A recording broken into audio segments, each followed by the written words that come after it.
Hello, this is Way of Weinstein, wherever you may be and however you may be watching, live in the financial district of New York City, Facebook Live and YouTube, here to preview the 2018-19 NBA season.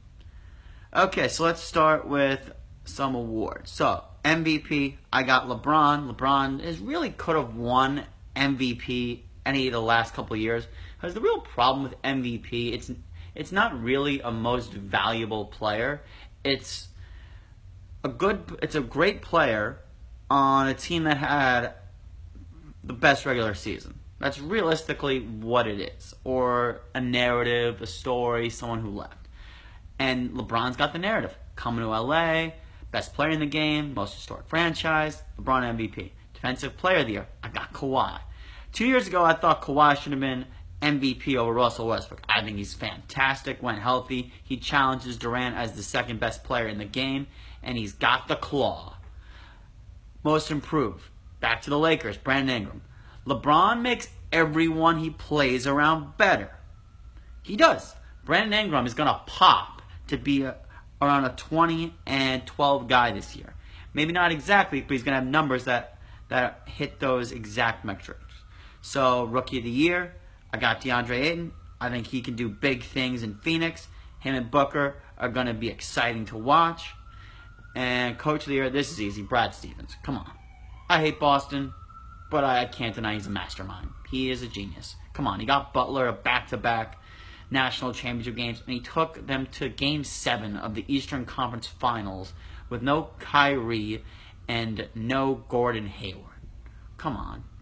That's impressive. You got to give it up. Okay, so to the East, top 8 teams. Number 1, the Celtics. Number 2, the Raptors. Number 3, the Sixers. Number 4, the Pacers. Number 5, the Bucks. Number 6, the Heat. Number 7, the Wizards. And number 8, the Pistons. And what about my Knicks? I really don't want to talk about the Knicks. But what's going to happen, the Knicks will probably end up with around 33 wins, which means they won't get a top pick in the draft. They'll probably end up with either anywhere from the 7th to the 10th pick in the NBA draft because they can never be bad enough to get a top 3 pick. And then the Knicks have not had the first pick in the NBA draft in my lifetime, and I'm going to be 30 in a couple of months. And another thing. I know there's some reports saying Kevin Durant is coming to the Knicks, him and Kyrie are coming.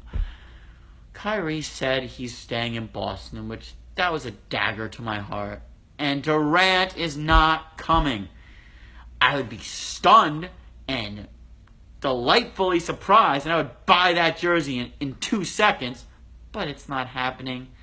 We do this every year, Knicks fans. You think, oh, someone's coming to New York. They're going to come. Who's come? Who? An Amari Stoudemire who gave us a half a season? Melo who gave us 1 good year? No one comes, and we all know why. It's Dolan. They don't want to play for him. We're doomed. If I'm lucky and I live to 80, maybe I'll see 1 championship.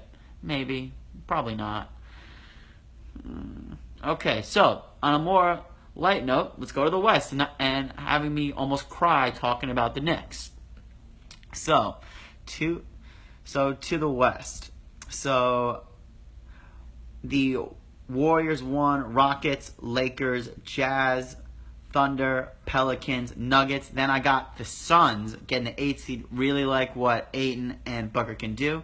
So to the playoff matchups. Back to the East. So in the first round, I've got Celtics over Pistons, Raptors over Wizards, Sixers over Heat, and I have got the Bucks beating the Pacers. Okay, and now to the second round, Celtics over Bucks and the Raptors over the Sixers. I really like Kawhi. I do think that Embiid and Simmons are going to take that next step this year, but for this just 1 year, I think Kawhi is going to beat him in a 7-game series, and Celtics will beat the Bucks easily. And the Eastern Conference Finals, Celtics will beat the Raptors within 6 games. Okay, to the West. So, Warriors over Suns, that'll be a sweep. Rockets over Nuggets, Lakers over Pelicans, which will be interesting because Anthony Davis just signed with Clutch Sports. So at the end of that series, LeBron will be like, yo, Brow, see you next year on my side. Look for that. Look for the Brow to join up with LeBron. I wouldn't be shocked at all if it would be happening. If anything, I'd be shocked if it doesn't happen. And then, again, I got the Jazz over the Thunder. Love Donovan Mitchell. Another guy the Knicks passed up on from Greenwich, Connecticut. Would have been great to have him as a Knick, but no. Knicks can't have nice things. And Russell Westbrook just does not perform well in the playoffs. And I love Donovan. Okay, to the second round. Warriors over Jazz. As much as I love Mitchell, come on. Warriors aren't being taken out in the second round. And I've got the Lakers over the Rockets because, come on, is D'Antoni and Harden and whoever else you want beating LeBron? No. They'll have a better regular season because the Lakers will get up to a small start, and they will struggle in January because that's LeBron's month off. But come playoff time, LeBron will beat the Rockets. Could be a 7-game series though, but LeBron will win. And then Western Conference Finals, as much as I think LeBron is going to elevate the Lakers, it's still Warriors, and they can get anything out of Boogie, anything. Oh God, it's not the Knicks. The Knicks year for what? Year for what? Best case scenario for the Knicks: Knox averages 15 points a game. That's the best case scenario. Oh God, Ntilikina. So in the finals, I have the Celtics and the Warriors. I think this is going to be a great 7-game series.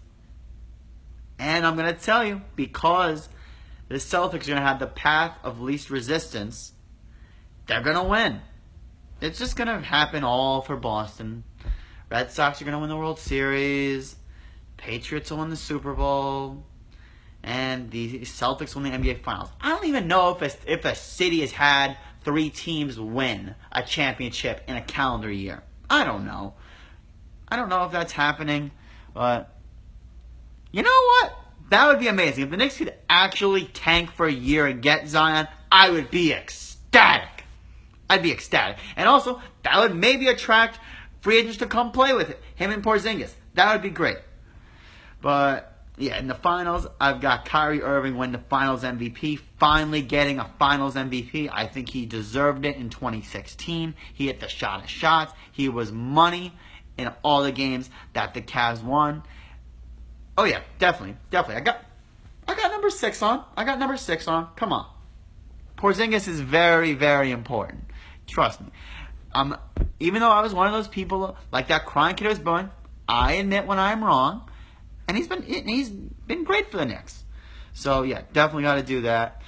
And so those are my picks for this upcoming NBA season. Who do you guys think is gonna win the championship? Who's gonna win the certain matchups? Who's gonna make it to the playoffs? Who's gonna win the awards? And again, so this concludes this episode of Way of Weinstein. But before I sign off, again, some of you may have heard this in the most recent video I did with Up Against the Odds Bruce, but I will repeat it again. So again, I would like to take a minute to talk about an organization that is near and dear to my heart, Moishe House. Moishe House is a place where young adults in their 20s come together and create vibrant Jewish communities. Once a year, Moishe House runs the We Are fundraising campaign, inviting young adults participating in Moishe House and their friends and family to make a meaningful contribution to the organization so that we may continue to support young leaders in their 20s. If you'd like to donate, you can click on the link in the comments section of this video. Thank you. And just so you know, the campaign is going on until November 18th. That concludes the video. If you like it, you can like it, share it. And if you've already done so, subscribe to my YouTube channel at Way of Weinstein. Basketball is back. Good night, everybody.